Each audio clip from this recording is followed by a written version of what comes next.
Coach Court, listen, um, this community is almost like my live diary. You know what I mean? Like I said to myself that it was a reason for me doing all this. It was a purpose for me doing all this. It was a shift in my life, and I don't want any situation to allow me to not do what I said that I was going to do at the beginning. What I said that what I was going to do at the beginning was I was going to make sure that everybody that is kind of like me or similar to me, have the same kind of situation as me, kind of understand what I'm going through, love Jesus, love God, push through their courage, push through their strength, make sure that they are patient with their children, make sure we are focused and we're loving God's people all at the same time. I said to myself, I wanted to make sure that I show up, regardless of whatever situation, regardless of whatever circumstance that comes up.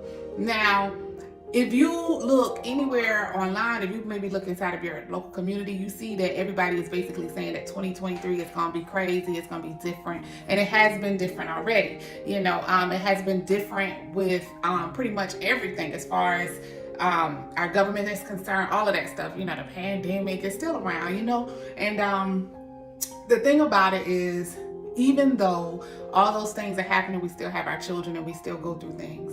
Now, my son just eloped, right? And when he did it, you got to be strong going through it. You know what I'm saying? I don't know if people have went through that, but I know that I have been through a lot compared to a lot of autism moms, because first off, my son is 13.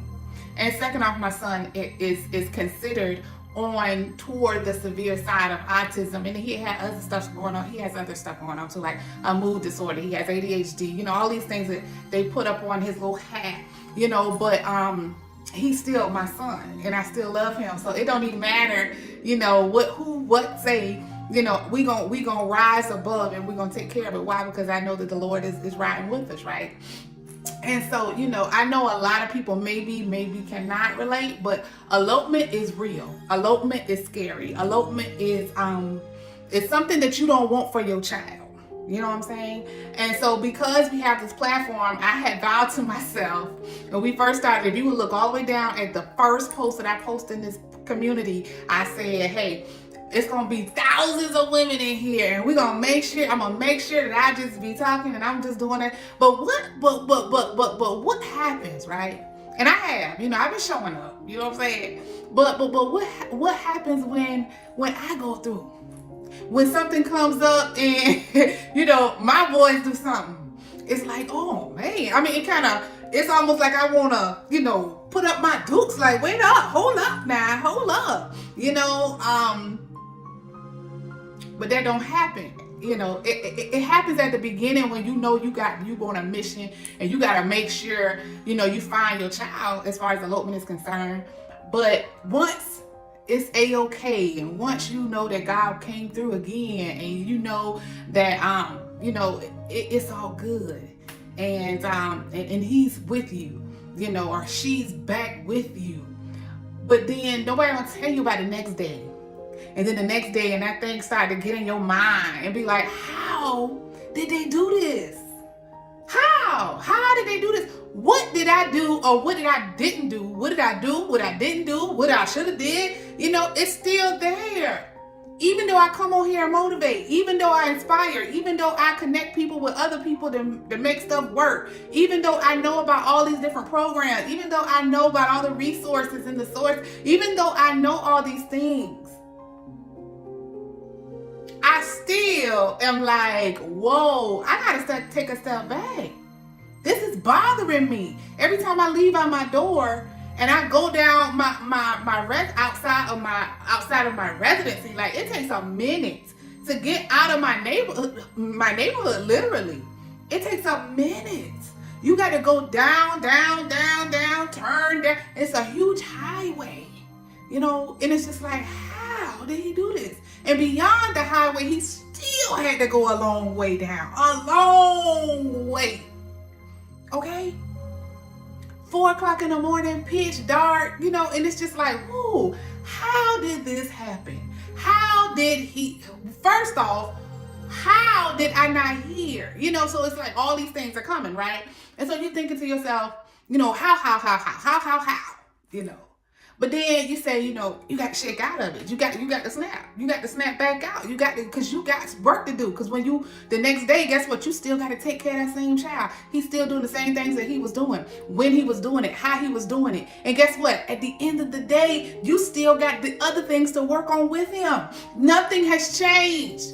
Forget about it. Forget about what happened in the past. And so I, you know, and I asked my husband and, you know, I asked my daughter, and I'm just like, oh Lord, how can y'all even try, you know, ride down the street? You know, and you know, they told me their senses and how they feel. And I'm like, well, why I don't feel like that? And I said, you know, because I'm his mama. Because I'm his mama. I want to figure it out. Like, what did he do? What happened? Did something happen to my child? Then last night I heard him, you know, cry out like he had a bad dream kind of thing. That's my first time ever hearing him, like him having a bad dream. And I know he was asleep because he still was snoring after he did the cry out thing.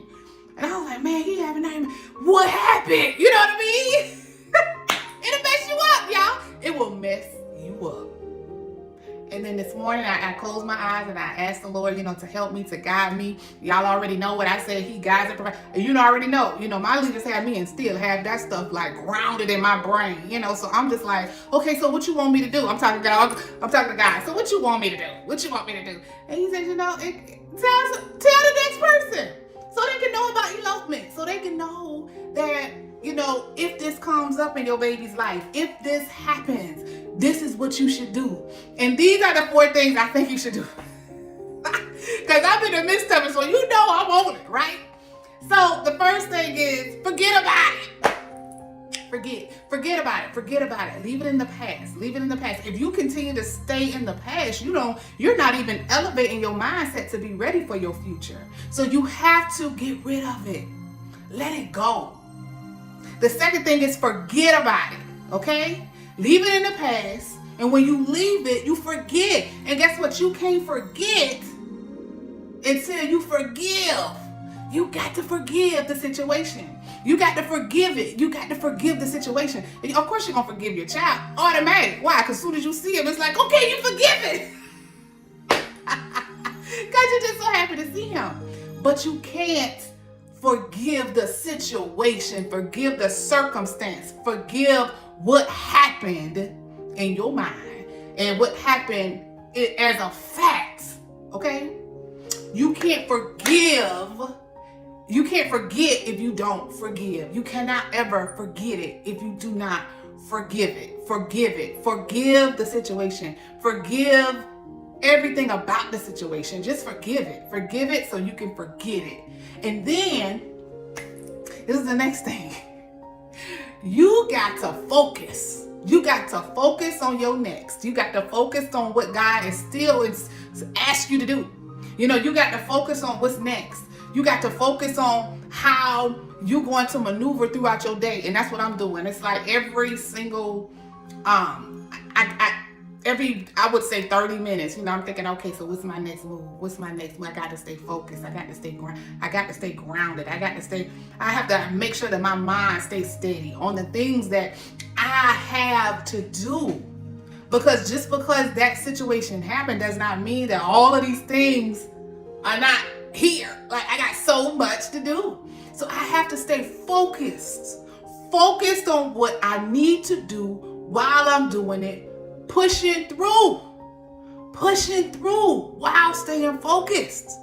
And the last thing is fight. Now, you know, all these situations, they sit there and try to beat up on us and allow us to remember and allow us to feel like, oh, what could we have done? And this, that, and the third. No. You got to fight through it. You got to fight. You got to be willing to fight. The first way you're willing to fight, guess what? The first way that you're willing to fight, literally, is just to accept the fact that it is over. There is nothing that you could do to change the situation. There's nothing that you can do to figure out what happened. Your child, Ginger can't tell me what happened. He probably done forgot about it, you know? That's the first thing. And then you aim to win. Aim to say, hey, my friend, ain't nobody else finna go through this. Whatever you need to do to talk about elopement and how to make sure going forward, how everybody understand everything that you have, everything that you see, everything you find, that all of these autism moms know about what elopement is, how to do it, reach out to me. I'm on it like popcorn. The first thing we're doing is putting cameras all throughout our house, inside, outside, and I got several options how you can do that if you want to do that. Second thing we're doing is two forms of alarms. You could do a sound off alarm. You could do an alarm that that speaks and all this stuff. I mean, there's all kinds of different alarms. We're doing a specific alarm. Okay? Even if you have an alarm and you feel like it's just not enough, or you feel like, just make sure that you do it,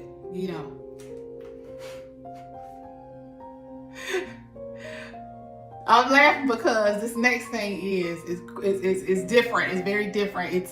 It's hiding your keys, right? So you got a key system. So my daughter's 17, so it's gonna be me, my daughter, my husband in my household. Your household may be a little bit different, but you got a key system. Everybody know what the keys are, except for the autistic child. You have a key system. Don't even leave them around. Just don't do it. You don't know what they know. Don't think that they don't know, because that's what happened to us. We didn't even know that Jay didn't even knew how to use it, and he knew how to use it. We changed deadbolts. The first thing we did was change deadbolts. We got deadbolts on all of our doors. But guess what? That's not enough. That's not enough. I'm here to tell you, it's not enough. Okay. Those things is what we're implementing. We're gonna have a lock on the garage. It's something about a string lock. We got the button to push it on, a button to push it off, but just in case if they get into the garage. I don't know what it's called. I'll give you the specific name for it, but it's a string where it literally locks the garage itself, and all garages come with a lock, but this is an additional one that you can purchase. And once I get that name, I will let you know. But everything is coming next week, because this weekend is a very special weekend. So I'm gonna try to celebrate, but who knows? I don't know. You know what I mean? I'm just now getting out of my shell, even though it seemed like, oh girl, you should, you still should be like this, but no. I need to climb out. I need to climb out and understand that elopement is very serious, okay? Elopement is very serious. Just because, I may make it look like it's easy. We all do as autism moms, but it's really not. It can wear and tear. It can bring depression. It can bring anxiety. It can bring everything else that you can think or imagine mentally on you as well as your child. So it's important that we, as autism moms, make sure that we implement things where we don't have to see elopement.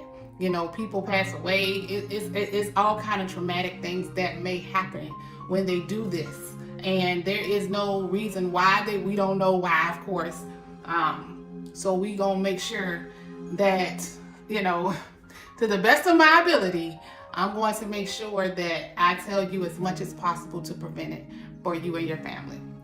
So anyway, that's all I got for you today. To God be the glory for all that He has done. He is mighty. He is strong. He is my best friend. He always shows up for me in the time of trouble, in the time of where I don't know what to do, in the time where I'm confused and it's just like no answers, because you put so much in, and then you think you're doing great, and then stuff happens, and then it's like they try to knock you down. But see, what happens is the Lord, when you have Him, He picks you back up some sort of way. He picks you back up and reminds you of who you are. And then He gives you a little bit more peace and strength in that moment, so you can move on to the very next moment. But if you don't have the Lord, you're not going to have that. That's why you see me today. That's why you're going to continue to see me. And it's not because of me. Because if it was just court, I promise you, you will not see me. I will be in a corner somewhere, hiding, not understanding, trying to figure out what did I do. You know what I mean? That's when you don't have the Lord. But when you have the Lord, he does stuff like this, where you can sit up here and you can stand tall and you can make sure you're telling the information so many other people don't have to even feel or go through the things that you went through. That's God. That's not me. That's not Court. That's God. I don't do this for nothing but him. Court don't get nothing but him. Come on. I don't. God is good, man. God is good. That's why I tell y'all in here, man, or if you on the other, I'm on several platforms. Sometimes when I go live, I just be on all of them, But when you in the exclusive community, that's why I encourage you to post. It helps. It helps. It helps for you to post in the group. And not only that, I want you to get so close to God, it don't make no sense. Like the things that your child go through, it's gonna be like, it's gonna just roll off your back like it ain't nothing. That's what I want for you. That's what I want for me. That's what I want for us. That's what this is all about. We try to make sure everybody gets what they need. You have to do your part, right? So I can't do it for you. I can't get you to understand.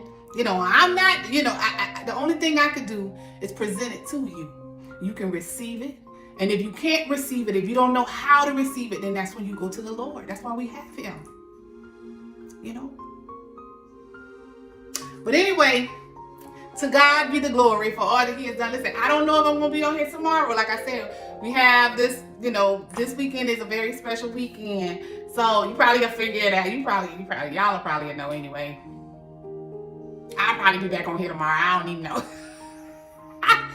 Oh my gosh. I love y'all so much. I love y'all with the love of Christ. Thank y'all so much for listening. Thank you all for being a friend. Thank you all for being a community member and a sister. And, thank you all just for pushing yourselves to the next level for your children. You are elevating your children every single day. Every time you see me, every time you hear my voice, guess what? It's an elevation to your children. You are really learning. The more that you listen, the more that you understand, the more that you grow, the more that you endure. Anytime somebody posts something else in here, guess what? You're growing. You see it and you're growing and you got more information. Every time you see a podcast, guess what? That's more information.